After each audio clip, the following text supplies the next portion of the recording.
మొన్న మనం చూసినాం పహల్గామ్ ఘటన తర్వాత ఆపరేషన్ సింధూరు అలాంటి ఒక అంటే ఉద్రిక్త పరిస్థితుల్లో, ఘర్షణ పరిస్థితుల్లో మనం గూడా చాలా ఎమోషన్ అయినాం. విజయం సాధించినాం. ఆపరేషన్ సింధూర్ సక్సెస్ అయింది.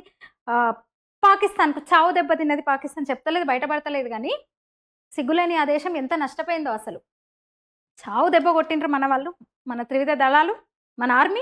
అయితే ఆ సందర్భంలో మన ఆర్మీ జవాన్ల త్యాగాలను వల్ల వీరత్వాన్ని, శౌర్య పరాక్రమాల్ని గుర్తు చేసుకుంటూ, లేదంటే వాళ్లకు మద్దతు ప్రకటిస్తూ వి ఆర్ విత్ యూ.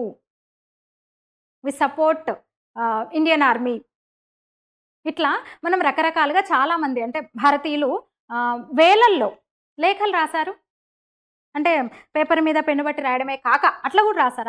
ఆ లేఖలు కూడా రాశారు.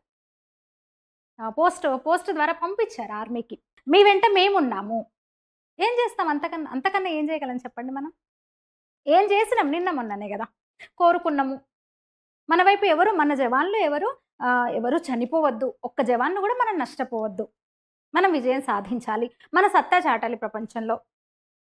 మన ఆర్మీ సత్తా, మన దేశ సత్తా చాటాలి. పాకిస్తాన్‌కు గట్టి బుద్ధి చెప్పాలి.